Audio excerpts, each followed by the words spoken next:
Thanks for joining us on the Southwest Florida Business Podcast. I'm your host, Chris, and today we're here with Oscar from Tekambi. They are a local company based out of Estero. They're a SaaS-based company, and in this episode, we dive into quite a few different things, their overall products, what they do, and then we also really dive into the evolution of how they started, how they grew it, and really look at how they figured out the opportunities to grow the company. It's pretty fascinating to hear, and it's probably a type of business that you have maybe never even thought about. So it's cool to know that something like this is in the area. And also, if you are based in Southwest Florida, they do have job openings, whether it's for sales or development, right? Correct, yep. All right, cool. So, stay tuned for this episode. Thanks.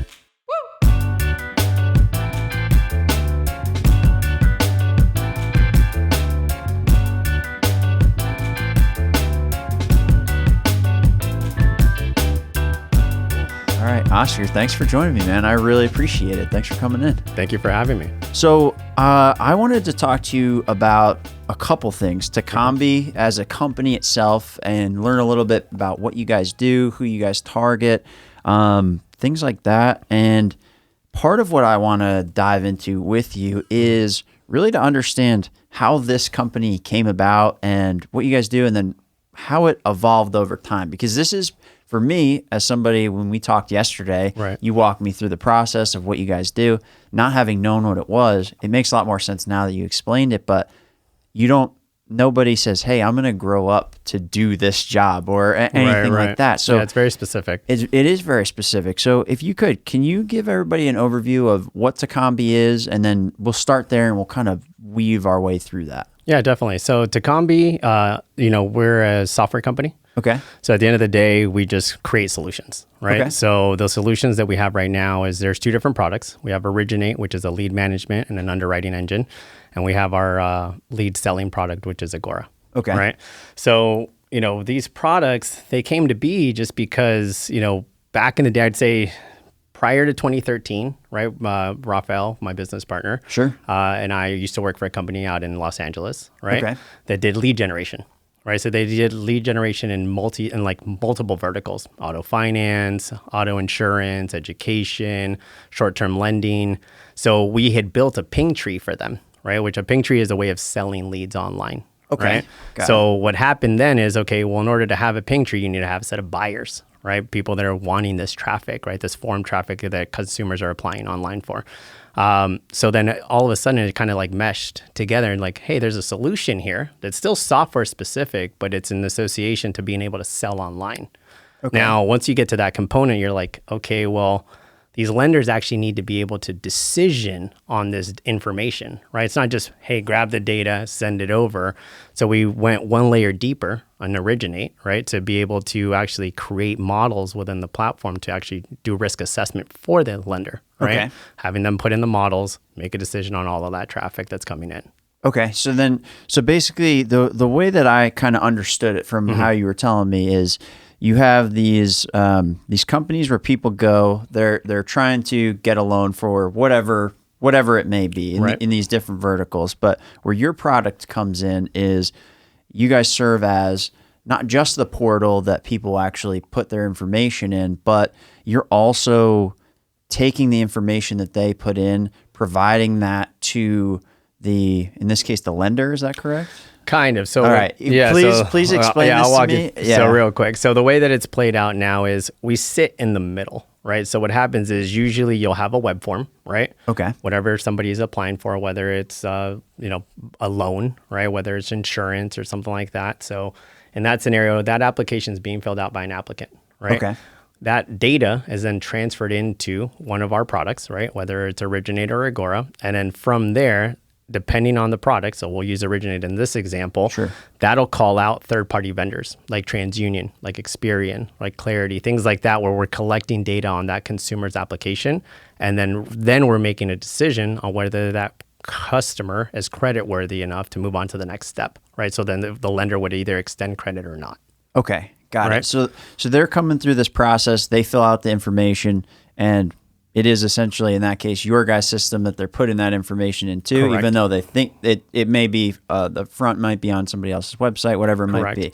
So your product plugs in there, put in the information, it pings out to these third parties as an additional verification. Correct. Yep. Okay, so that comes back, and then the additional layer deep that you were explaining to me isn't just hey, this third party said it's good, so it's good. You actually work with your different customers to say, hey, what's the ideal profile of the type of people that we're trying to work with that are going to be the most valuable to us? Correct. And you filter out everything else and then provide that specific set to them. So in addition to the collection, it's also a way to automate the selection process and really save them a ton of time. Exactly. Yeah. Okay. So usually the way that the lender will come in is they'll have, certain criteria, right? So as an example, we'll use state-based lenders, right? So if you're a state-based lender, that means you need to have a state license in order to operate in that state, right? So that means if I'm in Nevada, as an example, I can't give loans in California unless I have a California license, right? Sure. So, having that first level of criteria, which was what we call soft checks, that any application that comes in, we automatically start filtering for that before we go into any third-party calls, right? So any external calls. Once that data does come in, right, then usually the lender will either have an analyst or a team of analysts or data scientists that'll come in and they'll create a model, right, of their specific customer that they're looking for on different levels, right? So there could be different segments of a customer, right? So, hey, and we'll use FICO as an example, right? Hey, this guy's got a 750 or greater score. So then he qualifies for this level of rate as well as this kind of money, right? Okay. And then you work your way down. So technically, as they're building this out, they're building it within our tool, right? Okay, so they're building it right into your software. They're building it into our software. So what we do is we facilitate the ability to create decisioning trees, right? So based off of the decisioning tree, you can go down different branches. Hey, this guy's got a 750 score. Go to the right. Don't call any other products. Hey, this one, he has a 600 score. Go to the left, call these additional products, and let's see whether we can still facilitate that loan or not. Okay, got it. So it's you pick these. You set these criteria, so I'm from your customer perspective, right? So you set these criteria, and basically, if you do X, it goes down this path. If you fall into X category, it goes down these paths. Correct. And really, the goal is twofold: is kind of serve up the best products to those possible customers, and then also really save you time in order to serve those things up. Correct. Yep. Okay. Yep. Exactly. Okay. So then that does lead into the second product, which is Agora. But before we kind of dive into that, I wanna go back kind of towards the origin of this. So this is a very cool concept because it almost seems like it's taking something that was maybe pretty basic and almost some of these things it's like, hey, this goes out into the void. Like, hey, you fill out these forms and then here's a big ass spreadsheet, right? Just like data that now you have to sift through. So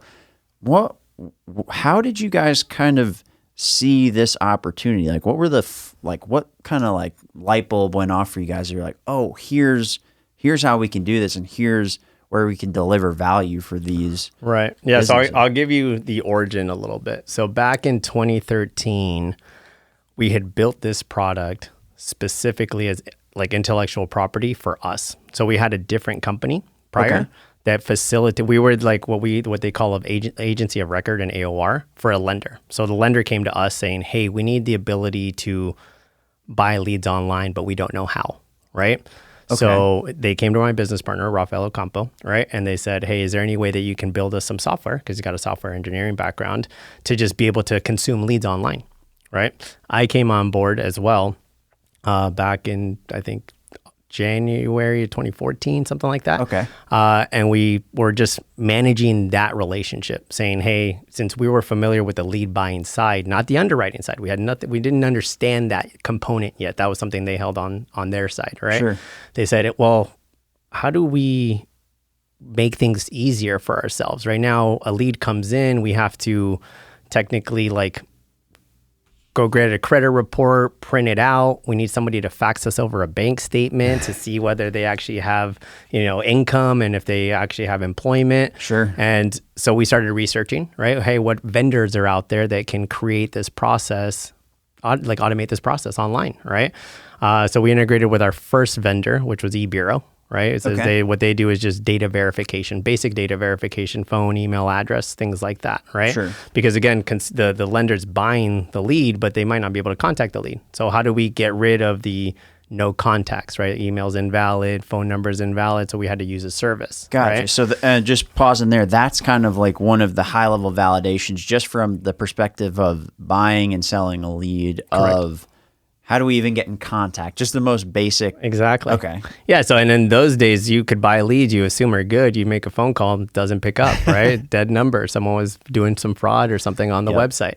So, we integrated our first vendor and we're like, they might need other vendors, right? Yeah. So as the years have progressed, I think we now support about 44 different vendors, right? So 44 connectors is what we call them, where then a client can come on, they can decide what kind of data validation they're trying to accomplish, whether it's bank verification, whether it's address verification, whether it's trade line data to see if they have any loans. And then now they kind of just plug the pieces in together. Okay. Right? So it's that's how it kind of evolved, right? We went from one specific client that had, that retained us as just a lead buying platform. And then we started adding in vendors and then we realized the opportunity. So then we're like, hey, is it okay if we go out into the market and offer this solution to others? Because we got people knocking on our door saying, how do I do this? Right? Because right now everything's manual. Yeah. And so it's slowly evolved into what the product is now. And now the secondary product that is recently launched in the last year. Okay. So all right, that's cool because I've talked to other business owners that have started. It seems like SaaS is kind of the spot to kind of launch the business that way. Is get either a core customer or a core group of customers, really kind of flesh out the product, make sure that it's good. You tackle a lot of like critical bugs right at the beginning. You make sure it actually works for that business. Then you start scaling it, and then all of a sudden it's like, oh, we can do more than just X company or these 5 companies. Right. Now we can go out. So how long after you guys started this, roughly, it doesn't have to be specific, but how long until you started going to other businesses and seeing the growth? Yeah, so I think we did a heavy push. So probably around 2016. Okay. Right. So we were still working with that lender for the first couple of years direct, as we were just, adding bells and whistles to the system, right? It was still proprietary. Then I think around end of 2015, 2016, we said, hey, let's take it to market. Let's see if this is something that others will use. Slowly started adding on clients, right? The ecosystem kept growing because every lender has different pain points, right? So this is, again, part of a sales call, part of a roadmap that we build with every client is, what are your pain points? What are you looking to solve for? At the end of the day, it sounds simple. Hey, you take in a lead, you run it through underwriting, and then you make a decision and you give them the money, right? Yeah. But there's more pieces to that. Hey, this lender only wants to use these vendors. Or, hey, I want to be able to do it because I do direct mail, right? So I use the traditional way of sending physical mail, and I want them to have promo codes. Okay, well, that's not built into the system now. Okay, we got to build it, right? Yeah. So it slowly keeps on evolving. But I'd say around 2016 is when we started taking off, and around 2018 is when we got a lot of traction. Okay, nice. So kind of... I guess my main question on this, hey, look, you were worried about freezing and now I'm freezing. Look at that. Hey, it's role reversal right there. But so I wanted to kind of come to the sales side of this, right? Because you handle sales for the company, right? A couple of us do. Okay. Yeah. But I'm senior just because I've been there since the beginning. So with this, right, and you just touched on it, like a pretty critical piece is as you talk to these different businesses, everybody's got different things that are important to them, different pain points, which is obviously the root of a lot of sales.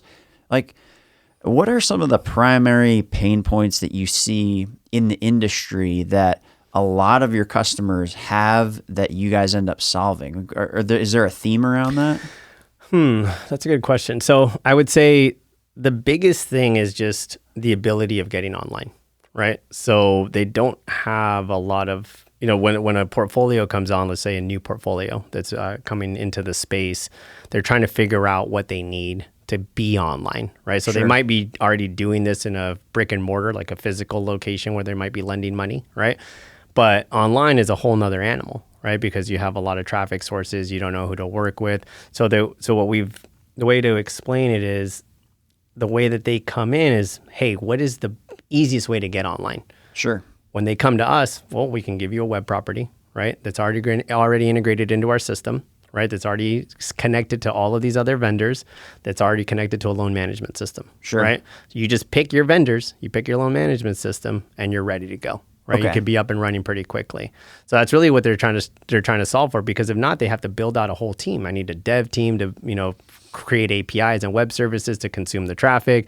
I need a data warehouse to be able to store all of this data. I need to connect to third-party vendors that I've never done before. And then I need to link my website into a loan management system. Right? And on top of that, you're dealing with probably PCI and PII compliance. All of the compliance standards, as well as technically just, from their structure, they have call centers, they have admin, they have, they have all of this other stuff that they need to work on. So it's more of what can solve our problem to get online as quickly as possible. Got it. So rather than us starting a brand new business to solve this problem that we have to make this transition that's really inevitable with web and everything, we can come to you. You can make that process a lot easier for us because you have everything in place. And so I'm assuming you guys embed things that way. If they've got a website and everything, it's just goes through the portal and if they have their own web property, then we'll give them our API. And then we'll either build it out for them, or they can, if they have their own development team, then they'll build it in, they'll integrate into us.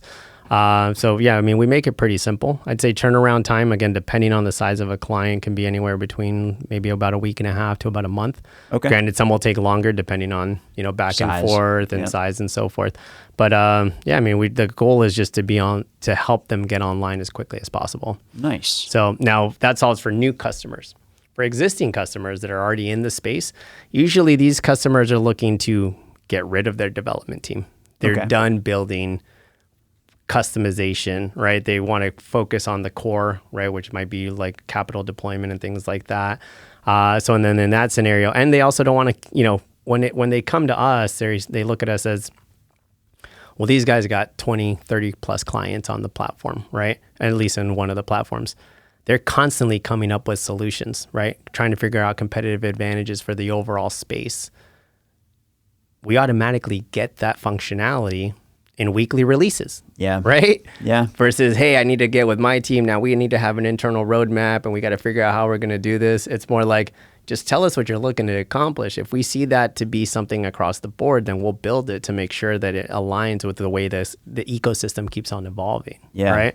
So, I would say that's how we would get bigger clients on. Sure. And how many developers do you guys have in-house? In-house, we have about 17. Nice. 17 developers. I'd say sales a little bit lighter, maybe like four or five, but still good. I'd say that's a pretty good sales to development ratio. Yeah. We were in somewhat of a similar ratio I was at Flight Docs, a SaaS company too. Okay. So yeah, it's interesting that you say that, because some of these different companies, they're trying to either do it themselves or they've got like kind of an older, outdated system. And yeah, the costs of developers and maintaining all that stuff is pretty crazy just on a salary basis alone, forget about even keeping up to date with security risks and staying up to speed on that. And then when it comes time that all these systems ultimately have to move to a new infrastructure, now we have to figure out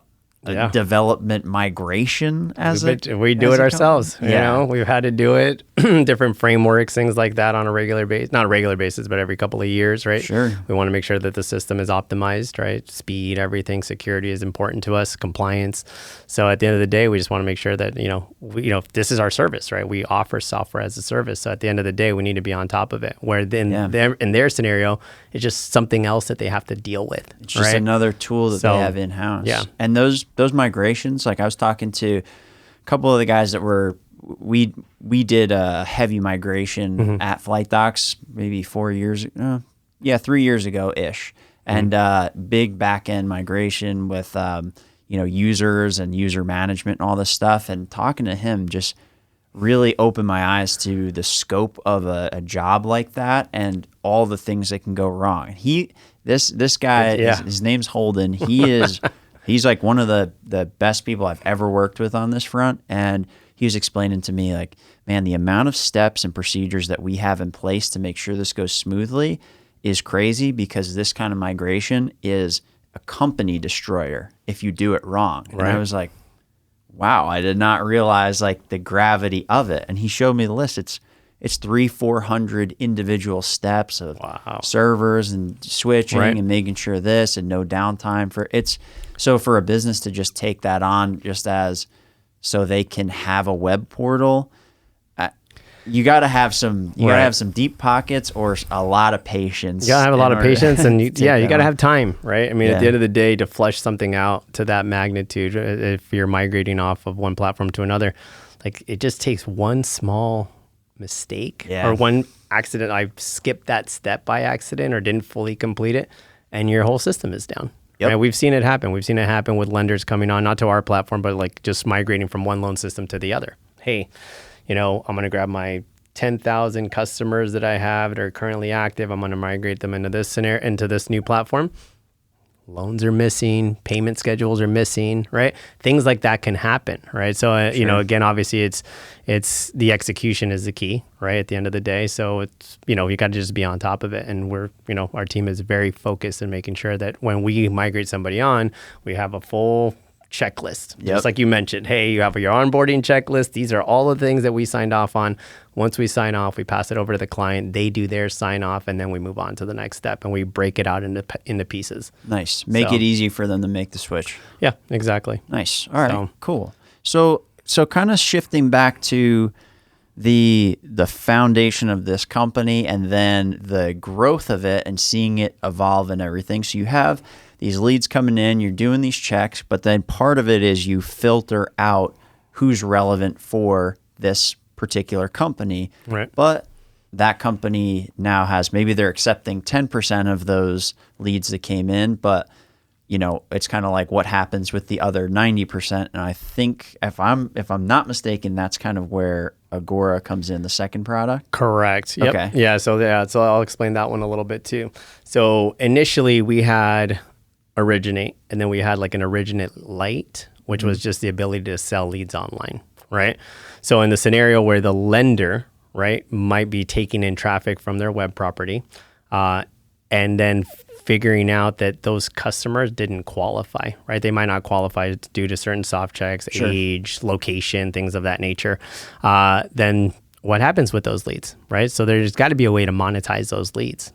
So what we created was a platform called Agora, right? Agora gives the lender the ability to sell their I would say not disqualified, but just leads that did not actually fit the mold, right? Did not fit the criteria to other lenders or to other networks, right? So the way that the industry works now is you either have networks, which we call, what's our networks, and those networks have publishers. Publishers are the ones generating the traffic, sending it into the network. The network will have maybe 50, 70 different buyers, right? Or lenders on the back end trying to see who would fit, who would be willing to purchase that lead. Now the lender comes in and says, hey, now I want to be a publisher, right? So now I'm going to start posting my traffic into the network for the leads that I no longer want to take in. Right. Okay. So, that does help with the monetization because, these lenders are spending on pay-per-click, right? AdWords is an example. They're spending on direct mail. So again, like we talked about before, they might be sending, coupons in the mail and they're filling it out, but that customer doesn't qualify. So then now what happens with that lead? And it kind of offsets the cost, right? We've seen it to be very lucrative for a lot of clients. Like we've had some clients that are no longer lenders. They're just publishers. Because they don't have to deal with the headache. Yeah, they don't have to. You have a call center, you have all these things that are happening in the background, but you can make $150,000, $100,000 just generating traffic by doing pay-per-click. No headache, just generate traffic. If you can do it, why not, right? Now, granted, obviously, there's some clients that do both, right? Sure. They're obviously a lender, that's their core focus, and then they'll be selling. But as we kept on looking at Agora, we came to the realization that it doesn't just have to be in the short-term lending space, right? Is that where you guys are primarily focused? That's our focus is short-term lending, education for the most part, right? And auto finance. So those are our three main. Other than that, we've seen customers debt consolidation, things like that. So people have asked us, hey, how do we do business-to-business lending? So what we did with Agora is we've made it open so that you can technically generate any type of traffic across any vertical, right? Okay. The concept is, hey, you create a profile, right, for this specific vertical. You decide what data you're looking to collect. Data gets thrown in or gets routed in from the different forms, and then you go find your network of buyers, right? Whether they're auto finance buyers, whether they're short-term lending buyers, whether they're B2B buyers. And now you're just creating this brokerage, as an example, where you're just kind of going back and forth and taking a piece off the top. Yeah. Okay. It's like, so is it a marketplace? It is a marketplace. Okay. Yeah. So Agora is a marketplace for the most part. Granted, you go out and find your own buyers, unless we already have relationships with some, right? So in our platform now, we do have some customers that market within the platform. So you'll see a list of buyers for certain verticals. Okay. But if you don't want to work with them, you can obviously go find your own. But obviously we make it easy, right? Hey, you want to start generating traffic in the short-term lending space? Great. What do? Sign up for Agora. You want a website? We'll give you a website. Start generating traffic. Traffic flows in. Oh, you need buyers? Perfect. The buyers are right here. You want to work with somebody else? We'll integrate them, right? Got it. We try to facilitate all of the pieces here. Got it. So really it's like a breakdown of the market and the way that the money flows through this market, and understanding the different kind of checkpoints along the way, and then providing support each of those phases. So that way it's easy. So it's easy to find what you're looking for. It's easy to provide what you're looking for, and then it's easy to make money from either providing it or, Right. Yeah. So if you look at Agora as a whole, Agora is just a lighter version of Originate. It's a lead marketplace, right? And lead management without the underwriting, right? Originate is underwriting. That has the vendors on the back end, 40 plus. Agora is just take in traffic, try to find the right match. Got it. And that's it. And then you close the loop. Got it. It's cool because it's like almost like there's a lot of, I don't want to say like dead space there, but I guess for lack of a better word, it's kind of dead space that you're able to fill out with another product and another service. Yeah, because before we would just, traffic comes in, that's it, dies out. Hey, do you want to generate revenue from it? Who's going to say no, right? No, I hate money. Right? Like, oh, there's a way to sell these? Okay, what do we do? Yeah. You got to plug this in. Okay. So yeah, we've made it pretty simple, nice. Pretty seamless to do both. All right, and so how new is this product? So we rolled out Agora, I want to say it's been 1.5 years now. Okay. Something in that range. Not new, but somewhat new. Yeah, new in comparison to us being around since 2013, right? Sure. So, in that scenario, new enough, right? Past the Bambi legs now, though. Past the Bambi legs, we got clients on there generating revenue, handful of clients, so we're in a good place right now. Nice. Okay. And so now that's so you had the original business, and then Agora comes from it, and it's really an evolution and seeing an opportunity with what you guys were already doing, and then making the most of it elsewhere. I mean, what's kind of next for you guys? And this may be too soon to ask with this only being 1.5 years old, but where do you see the company going next? So that's a good question. We obviously have roadmaps for both products, right? We build out for the next year and the next 2 years. Sure. With that said, when we'll talk about Agora first. Agora for us is more about self-service, right? They're both about self-service. But at the end of the day, when you onboard a client, there's a lot of back and forth, right? With the onboarding process in general, having an account manager managing everything. Sure. But we've come to the realization that clients are pretty smart. I'm not saying that they weren't smart. I'm just saying like they're smart enough. They have the capabilities to be able to do whatever they want to do. And if anything, we might hold them back a little bit. Sure. Right. So what we want to do is expose the system enough where they can do whatever they want. Right. So right now, just as an example is, in order to onboard a new vertical, you have to tell us the vertical. Right, you have to give us the fields, right, and then we gotta go to our tech team. They build it in and they hard code things, all that fun stuff to make it specific for you. Sure, we got to remove that layer, right? In order for us to keep growing and to be able to support other verticals, the client should be able to go in and define all of the data that they're looking for, all of the values associated, all the restrictions associated to it. Sure, they should be able to go in and just start building on their own. Right? When it comes to onboarding buyers, same concept, right? Being able to create some kind of wizard, some kind of functionality where they're just doing, and we just check in, right? You see that more with Salesforce as an example. You've seen that with Zoho, Jira. Like you're not working with an account rep on a daily basis, right? You go in there, you know where everything is. If something's not in there, you create a ticket. If not, then you're technically doing your own thing. Sure. So the goal again with Agora is just to make it as self-service as possible for them to be able to onboard. Okay. Our goal will then be to focus on finding buyers in different verticals so that way they can have different options for being able to generate different types of traffic for them being either a network or a publisher. But that's really the end goal, right? Creating more opportunity, more revenue streams. Sure. So that covers Agora. On the Originate side, we've had a heavy focus, at least for this year, and I would hopefully say that we would complete by the end of this year. That's part of the roadmap. It's all about visibility, right? When you talk about Originate, it can get very complex, right? Because you're talking about decisioning trees, right? Sure. A lead can come in, it can have 30 different paths, right? With those 30 different paths, what happens, right? Now, granted, we track it in some kind of reporting, but we want to get to a point where the system itself can use kind of AI, right?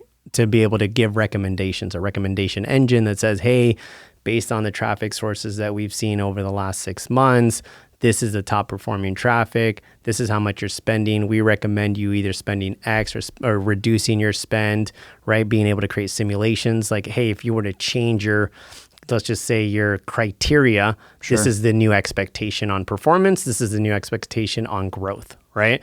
So being able to kind of build that into the system and having the visibility to know what's happening in every layer is really what we're going to be focusing on for 2021. Oh, 2022. Sorry. Okay. There you go. Yeah. I forget that it's, I'm still writing 2021 on everything now, but exactly. It's getting to that spot. We're almost in March where I'm almost hitting the 22 is the common, but okay. So it seems like the focus for both companies really is just making it easier for the customer, right? In whichever facet it is. So whether they're setting up on Agora, it's to make the overall process more customizable. They can set it up. You're kind of removing yourself as the gatekeeper to... we don't want to be the bottleneck, right? And what they're trying to build, right? At the end of the day, the software is the software. It should be able to do it without us being in there. Got it. Okay. Very cool. Well, that's pretty much all the questions I had. And it's pretty fascinating to hear kind of the evolution of this stuff. I like to see how people think about opportunities and how they pop up and the evolution of this stuff. But before we wrap this up, is there anything else that you want to touch on? Well, let's see. So we talked about Agora. We talked about Originate for the most part. We got roadmaps in place. I'm trying to think. The answer could be no. The answer could be no. Yeah. No, I mean, currently, obviously, we're based out of Estero, Florida, right? And, we're always looking for talent. Are you guys hiring? We are hiring. We are hiring for account managers. We're hiring for technical people, anyone in the area, right? Okay. So anyone in the area that's looking to, work for a software company. We're based out of Coconut Point, right above the Tommy Bahamas, right? Nice. So, listen to some live music on Fridays. Get some good food. Yeah, get some good food. But yeah, I mean, we're obviously always looking for new talent. So, that would be one thing. At the end of the day, we're also, we're going down a path, at least with Originate, to explore more prime customers. So, we're getting SOC 2 compliant. We got certifications in that fashion with Experian. So, we'll be at a couple of conferences this year. So we'll be over at Len 360 in Chicago, which is in September, I think. And then we'll also be at the Experian Vision Conference in April. In California.